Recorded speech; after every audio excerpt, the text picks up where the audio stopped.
What's up guys, Antoine here at DPR. Today it's all about shed testing. If you're ready, let's jump right into that. Alright, so basically shed testing has been a controversial topic in the industry for the past year and a little bit more than that. Basically what shed testing actually is that you'll take the shed of one of your snake, you'll send it to a lab that specializes in the ball python shed testing, and they can tell you whether or not your animal is carrying a certain genetic. Right now, it's not available for all the genes. It's mostly interesting for recessive genes, but as I said, not all of them are mapped at the moment. The ones that have been found, we're talking about all the albinisms, so albino, lavender, caramel, ultramel, and I think monarch, but monarch I'm not sure. Monarch, don't quote me on that one. Then we have clown, pied, we also have hypo, G-stripe has very recently been discovered, as well as desert ghost. And in the incomplete dominant realm, we have all the yellow belly complex, so yellow belly, gravel, asphalt, spectre, and spark. All those genes are available for testing, and you can also test whether your animal is male or female. They can determine that through only the shed. So today we're not really going to dive in how and why and is it a good thing and all the nitty-gritty about the shed testing. I'm mostly going to show you a few of the animals that we've sent shed and that we had some results. Some are positive, some are negative, and I really wanted to show you the animals that came out of that. Eventually we're going to go more in details about the whole shed testing, how it works, and a little bit of my opinion on whether or not shed testing is a good thing, but that's going to be for further videos. Starting off with a very amazing looking female. This previously was a orange dream, yellow belly, fire, spot nose, 50% double head, desert ghost, and clown. When I sent the sheds, desert ghost was not available yet, still isn't in Canada. I'm going to go more into Canadian shed testing later, but the desert ghost gene was not available at the moment, so I only tested her for clown, and this female came out negative. So unfortunately this female is not het clown. She is still 50% het desert ghost. So hopefully when the desert ghost test comes back in Canada available, we'll test her and we'll see how that goes. But as for now, this female is not het clown. That's a female reproduced last year. This was previously labeled as a chocolate spot nose, red stripe, yellow belly, 100% het for hypo and 66% het for clown.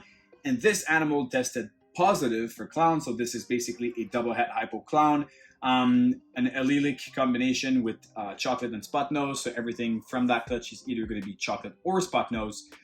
Mind-blowing female, one of my favorite holdback from last season just by the look of it. It's just such a great looking snake, and super pumped to have all those genes in the Hypo Clown project.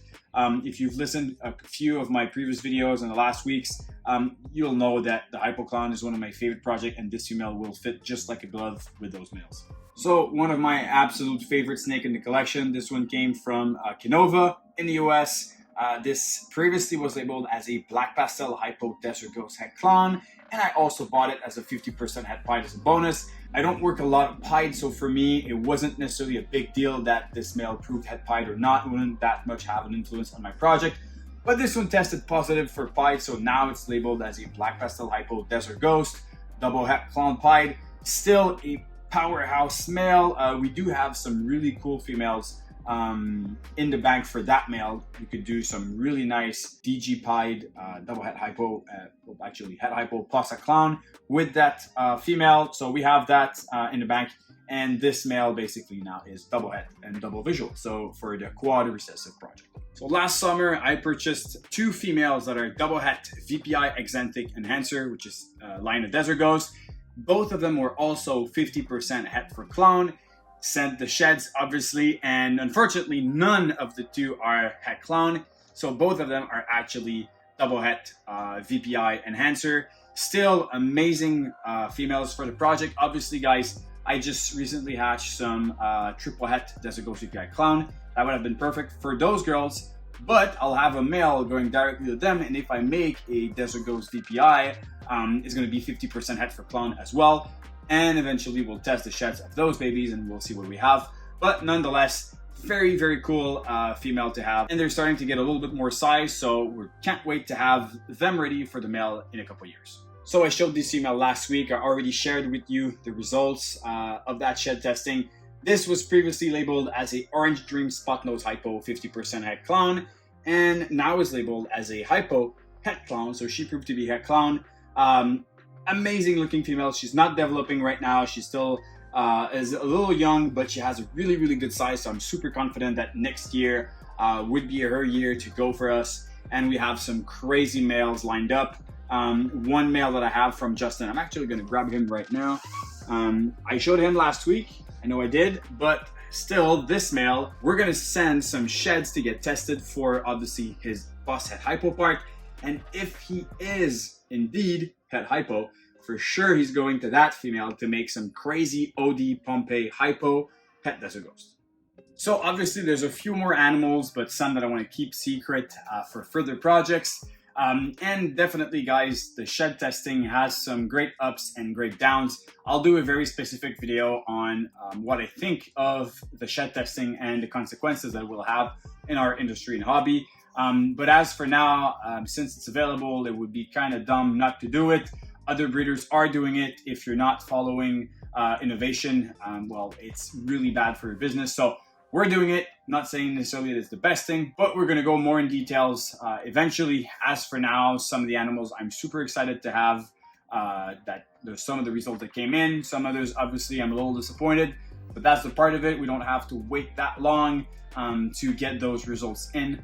And yeah, guys, let me know what do you think of the shed testing and which genes are you super excited to have available eventually. Me personally, I would love to have the shed test for lace. I know lace is a really hot gene and definitely one that's hard to identify in a lot of clutches. So lace would be really, really good. Redhead would also be one. I have some redhead issues in my collection. I'm trying to ID some animal and really narrow down which genes do I have. So that would be another one. Let me know in the comments which genes would you like to see with an available shed.